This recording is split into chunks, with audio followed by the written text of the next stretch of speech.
God is always going to arrange it so that everybody knows that He is Lord. If you don't believe me, read Ezekiel 39 and 40. I'm Elizabeth Inman. This is our Dream Big Today 1-year Bible study.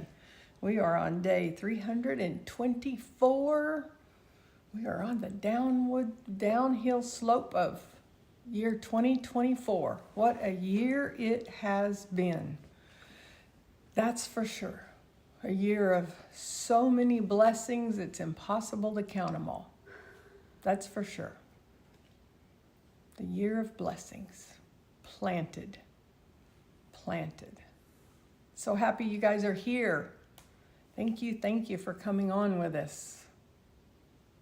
Yeah, make sure that all my settings are right. I'll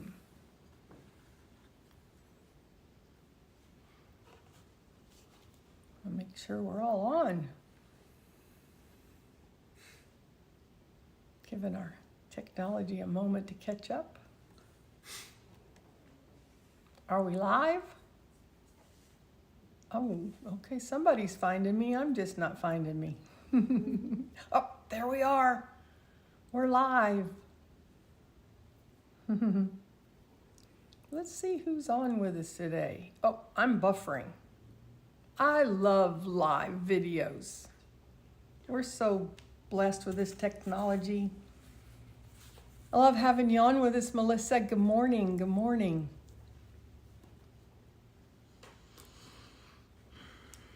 We're reading in Ezekiel chapters 39 and 40 today, as I mentioned. We're in James chapter 2 and 3, Psalms 118, and the Proverbs today is 28:2. Yeah.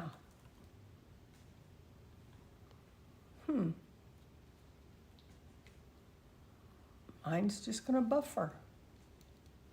Oh, maybe not.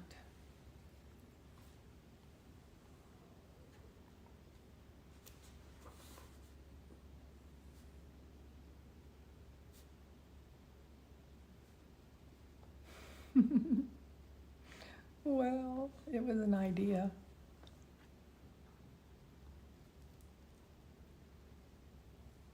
Oh, there we go. Dolores is on. Hi, and Leslie, good morning.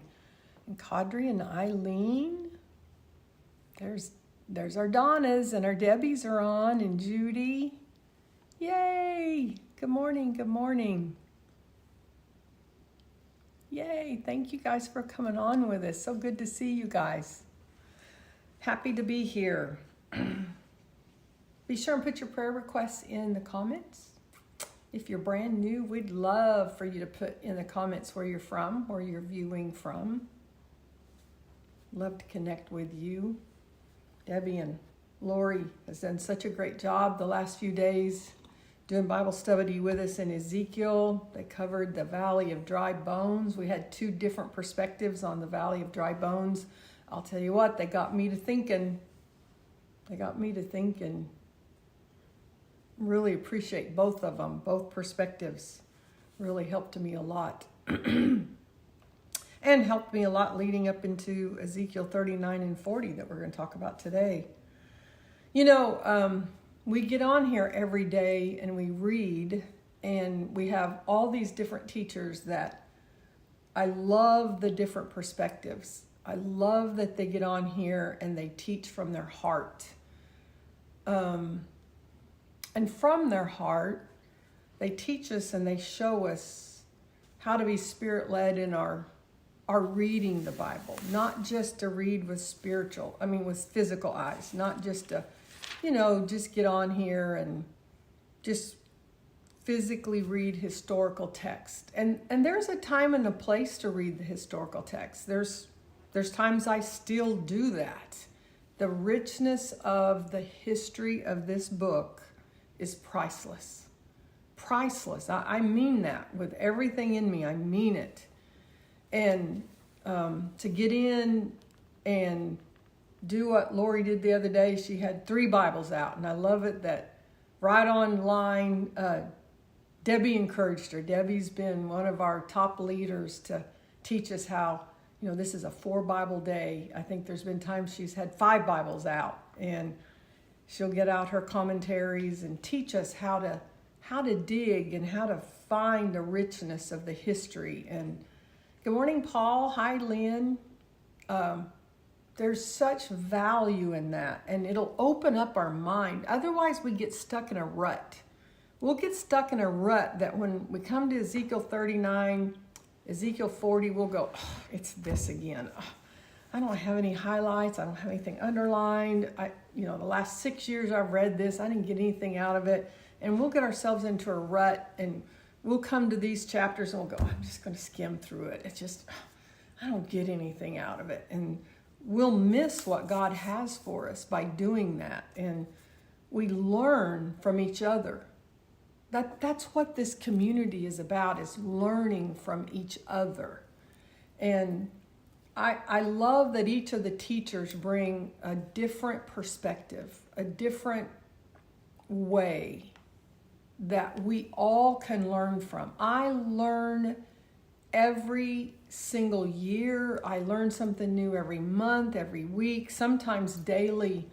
I'm learning new things. It's the richness of it that this word is new every day. Jesus said he came to make all things new. He's renewing my mind on a daily basis, on a regular basis. His word never returns void. And as I flip the pages over to November the 19th of 2024, these are very, very personal pages to me today. It starts right off with what I started today, and that is how many times over and over in today's reading as God had Ezekiel prophesy against Gog, to give him these messages. This is a prophecy. Many of the historians, many of the people who study prophecy will tell you that this is a prophecy that's yet to be fulfilled. Many will tie this to modern day Russia. Many will say that we better be ready, that there's indications in this that it might be very, very close to happening. I'll tell you what, I watched a 60-minute program Sunday night that showed how they are sifting through the remains, the human remains, from 9/11 here in the United States. 22 years later, they are still making DNA identifications of those who were killed on 9/11 in 2001 and notifying next of kin. And as I read Ezekiel 39, it was like, oh, is that this prophecy being fulfilled? Because as you read about the remains and what's happening with the remains, it's like, oh, was that this prophecy being fulfilled? That happened for me today. But as I continued on reading today, I came across scriptures that will forever and ever, through eternity, be extremely near and dear to my heart. Because in 2019, I went through something that is my story, but it's not just my story. It's the story of somebody that's extremely, extremely close to me. And because it's not just my story, it's their story, I'm not at liberty to just be transparent like I normally am. It's not a story I can just openly share, because I share that story with somebody else. So I'm not able to just openly give that testimony like I normally would, because I don't have permission to give that testimony for somebody else. But what I can do is explain to you how critical this daily word is, because it's not just about you guys coming on here and listening to a teacher just go line by line, precept upon precept, and share the daily reading. I've said all along, I don't want teachers that'll just read to you. That's not what I want, and that's not what we do. Everybody has a different style. Everybody has a different way these scriptures speak to them. We're in their current situation, and they come on and they share. And then in turn, God uses that to speak to the community, to speak to those who may be scrolling on their timeline, scrolling in their timeline. That's where they are in life. That's what that means. And they're scrolling on their social media, and they may stop for a moment, and they may hear exactly what they needed to hear on that day. And they may or may not decide to come back, but on that day, they heard something that was life-changing for them. Others, it may be something that grabs them and gravitates them to this community, and they're lifers from then on out, that they've been with us for years and years. It doesn't matter. It is what it is intended by God to be in their timeline. And those of us that raised their hand and said, "Yes, Lord, here I am, use me," are fulfilling that call. When God wooed us and said, "Will you?" And we said, "Yes, Lord. Yes, Lord." So I want this to be that we are adding value into your life, that we are showing you something that adds value to you in the kingdom of God. And sometimes that is a catchphrase that sticks with you. I've shared with you guys so many times that during one of the most extreme, worst periods of my life ever, when I was at my lowest time, my mom mailed little scriptures to me. Little scriptures. They weren't scriptures. They were little sayings to me in the mail. And in fact, Yes, right behind you. my mom did the same thing for Debbie. And then Debbie, the week that my mom passed away, framed hers for me. These are little sayings that my mom hand wrote out and mailed to Debbie Nolan in the mail, one at a time. They're about this wide, and my mom's handwriting, she always worried that people couldn't read her writing, but my mom, just on a scrap piece of paper, hand wrote out little sayings and mailed them to me, mailed them to Debbie Nolan at critical times in our life. And she did it to so many. At her funeral, my youngest son got up in front of everybody and said that when he went to boot camp, 10 days in, when they first got their very first mail call, and his first mailbag came, he had 12 letters. He was the only one out of his, I can't remember what they call it, air something. He was in Air Force, so whatever that was called.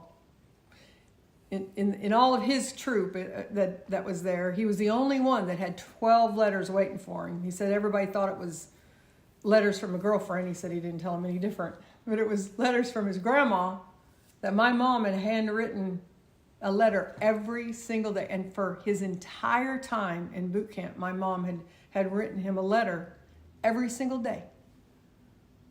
So this meant the world to me when Debbie framed her little pick-me-up notes from my mom And back to what I was originally saying, my mom, during my deepest, darkest time, I lived in Texas, she lived in Kansas. The very first one she wrote to me said this: I'm happy, healthy, and strong. I'm happy, healthy, and strong. And to this day, that would have been in 1997. I got that in the mail. Just that one little note, about this wide, about this wide, about this tall, handwritten. I'm happy, healthy, and strong. And my mom had told me, you say that every day. I'm happy, healthy, and strong. I still do it. I'm happy, healthy, and strong. The little things that help us get through life. The little things that help us get through life. God said in Ezekiel chapter 39, when he was telling Gog to prophesy, when he was telling Ezekiel to prophesy against Gog, he said, you do these things. You say these things. I'm going to do these things so that I will make known my holy name. That's in verse 7. So that in verse 8, they will know that I am the Lord. And then in verse 13, when I demonstrate my glory. And then over and over again, he said, so that they will know that I am the Lord, their God. Verse 20, I will demonstrate my glory to them. I will display my holiness. All through this, it's so that they will know that I am God. He's making himself known to them, so that we will know that he is God. I'm happy, healthy, and strong. All good and perfect things come from God. Those little notes that my mom mailed out, those letters that she mailed out, was because God laid it on her heart to do those things. All good and perfect things are from God. This book is from God. And in 2019, when I was desperate, needing hope in the worst way, I opened my Bible and started reading about a prophecy against Gog. I had no idea what Gog represented. I had no idea how God was going to make himself known in the situation in my life. I had no idea. And then all of a sudden, I read 39 verse 25 that says, so now this is what the sovereign Lord says. I will end the captivity of my people. I was in captivity in that moment. I will have mercy on all Israel. And I knew he was saying, I'll have mercy on you, Elizabeth, for I jealously guard my reputation. They will accept responsibility for their past shame and unfaithfulness. And I knew he was speaking directly into the situation that was at hand. They will accept responsibility for their past shame and unfaithfulness after they come home to live in peace. And I knew they would come home and live in peace in their own land, with no one to bother them. When I bring them home from the lands of their enemies, he repeated that promise to me in 2019. I will display my holiness among them for everyone to see. Then my people will know that I am the Lord their God, because I sent them away to exile and brought them home again. And I'll leave none of my people behind. And I knew he was speaking directly to me. And then as I read this again this morning, it spoke to me again in that situation from 2019. And I saw the progress from 2019 to 2024, that those words are still playing out in the lives of those that was affected then through now.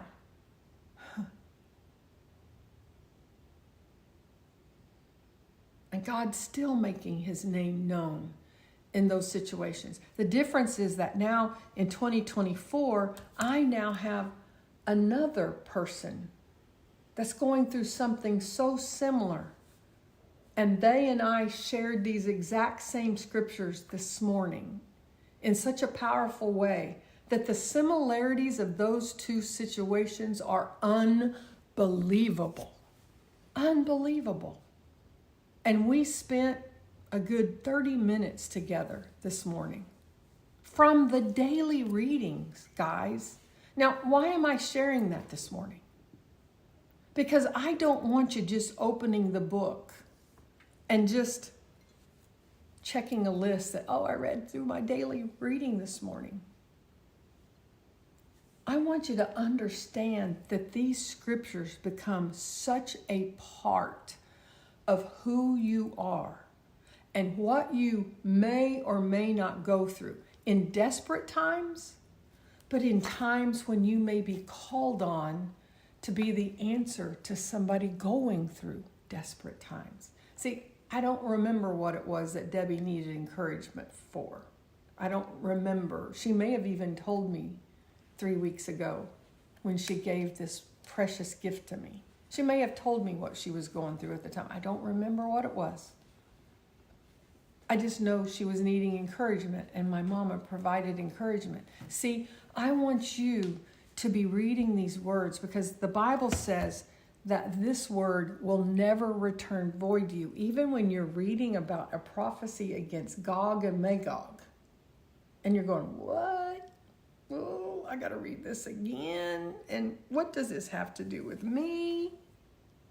Well, let me just maybe give you a little explanation of what it has to do with you. Let's go down to chapter 40, verse 4, what he says to me, Son of man, or daughter of man, watch and listen. Let's just put your name in there. Let's just put your name in there. Cindy, Eileen, Nancy. Oh, I see my daughter's on today. My beautiful daughter's on. Pay close attention to everything I show you. You've been brought here so I can show you many things. Then you will return to the people and you will tell them everything you've seen. And you might send out a little message of hope and encouragement to somebody. See, it took my mom 2 seconds to write this. And then it took her additional, 2 minutes to get an envelope out and address it to Debbie and put a stamp on it and then put it in the mail. Maybe a total of 30 minutes altogether to mail that out. And it made such a difference that she kept them all those years. And then Debbie kept them all those years. And then the week of my mama's homegoing, Debbie framed this and gave it to me. Do you see the circle of life in that? Do you see the circle of life in that?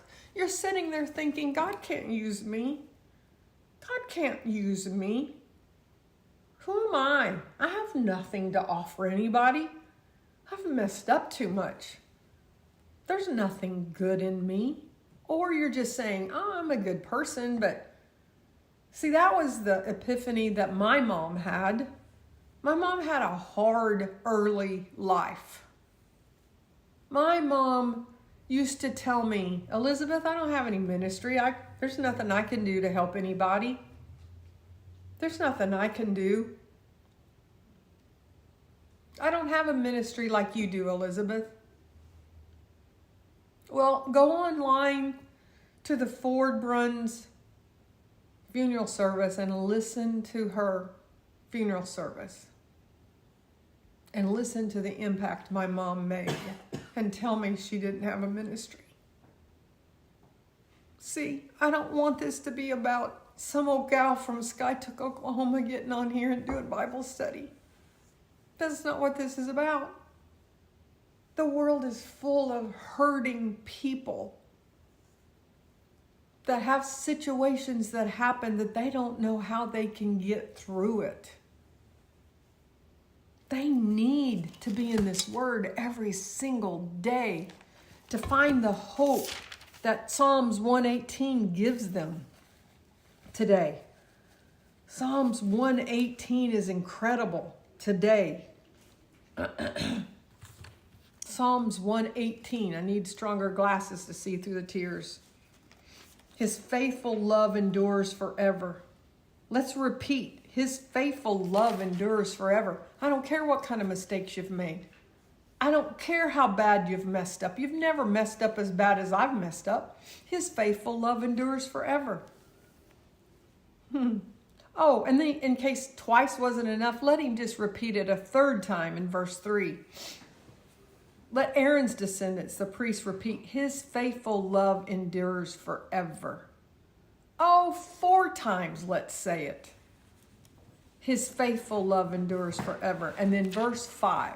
That situation in 2019 I was talking about, when I thought my world was coming to an end, you have no idea what I was facing. And I apologize that it's a cliffhanger for y'all. But it wasn't my story to tell. It is not my story to tell. In my distress, I prayed to the Lord. I was desperate on this day. On this day in 2019, I only thought what was going on in 1997 was bad, because that just was me. In 2019, someone who I literally would lay my life down for was involved. I would have taken their place if I could. I couldn't. There was nothing I could do but sit back and watch and pray and read.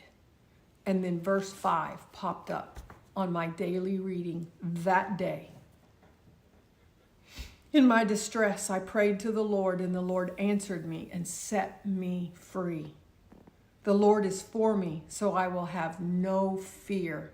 And as I read these words, the fear I had in me started lifting. And I started being set free on this day in 2019. What can mere people do to me? Yes, the Lord is for me. He will help me. Not only was he helping me in this day, but the other person that I was in desperation for, I knew I was reading promises for that person. I will look in triumph at those who hate me. It's better to take refuge in the Lord than to trust in people. It's better to take refuge in the Lord than to trust in princes. Though hostile nations surround me, I destroy them all with the authority of the Lord.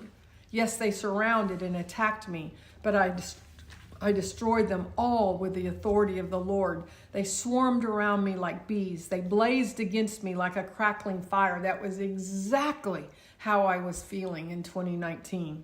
But I destroyed them all with the authority of the Lord. My enemies did their best to kill me, but the Lord rescued me. The Lord is my strength and my song. He has given me victory. Songs of joy and victory are sung in the camp of the godly. The strong right arm of the Lord has done glorious things. The strong right arm of the Lord is raised in triumph. The strong right arm of the Lord has done glorious things. I will not die. Instead, I will live to tell what the Lord has done, which is what I'm doing today. That day was a turning point in a lengthy process that didn't end for a few more months. But that day, the fear left me. That day, I knew how the outcome was going to be.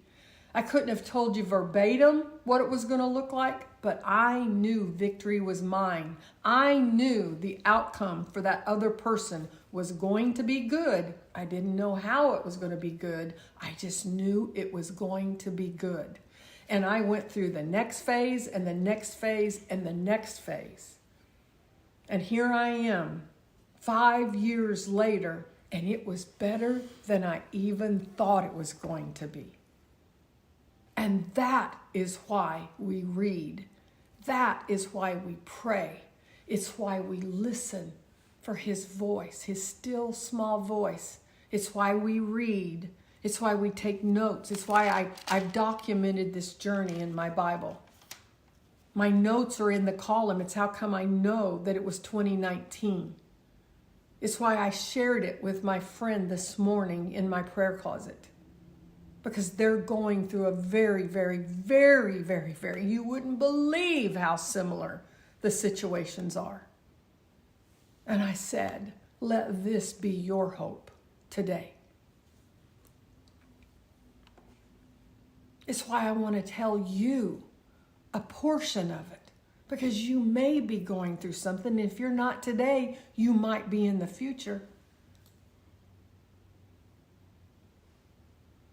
It may be that you know somebody that is, that you might be able to do something as simple as take a little 2x2 piece of paper, write something encouraging on it, put it in the mailbox, put a stamp on it, and mail it. You might simply tell somebody to tell themselves every day of their life, I'm happy, healthy, and strong. I can do anything I set my mind to. You're stronger than you think, Elizabeth. You can do anything you set your mind to. Those are the things my mom sent me in the mail every day for more than 30 days in a row back in 1997. Pretty is as pretty does. You're stronger than you think.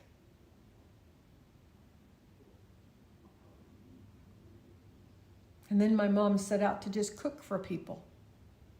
She'd send a batch of cookies here, a batch of cookies there. And then my mom discovered that she had a ministry by picking up the phone and calling people. Not to preach at them, not to read scriptures to them, just to call up and say, hey, how are you doing today? You're on my mind. Oh, ministry comes in all kinds of forms and fashion. My daughter that's on here with me today has quite a ministry. She can make you laugh easier than anybody I know. She can smile and light up the room. But Tasha Marie is a gorgeous woman, and when she walks in, the whole room lights up. Very proud of my daughter. Oh yeah, don't think that God isn't using you right where you're at. And this word is fuel. This word is life. Debbie talked about that yesterday. How yesterday's Ezekiel, just through the valley of the dry bones, spoke of life 5 times. Speak life into somebody. See, that's what this is. These little 2x2 pieces of paper is life. Speaking life. That's what James is all about. The book of James is all about speak life.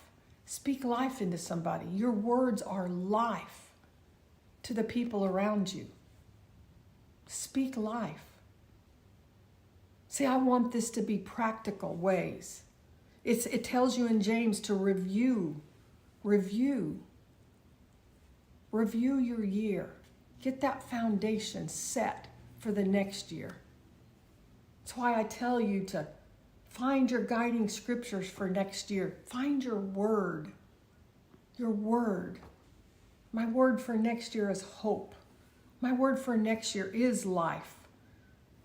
Because I've had some death that wants to track me. I'm not going to let death track me. I'm going to live life to the fullest. Hope, full of glory, to the fullest capacity. And Hebrews 6 is my guiding scriptures for 2025. I'm set. I know the direction God's sending me. And I'm encouraging you to do the same thing. See, I want this to be way more than just reading scriptures together. I want it to be practical, life-filled, sustaining words for you as 2024, a year full of blessings. I am the most blessed woman on the planet. Full of life, full of love, to the full and overflowing for every one of you. If you need an encouraging word, just put it in the comments and we'll make sure you've got that. We'll make sure your prayer requests are in our prayer journal. And we're speaking life and love and healing and God over you every day.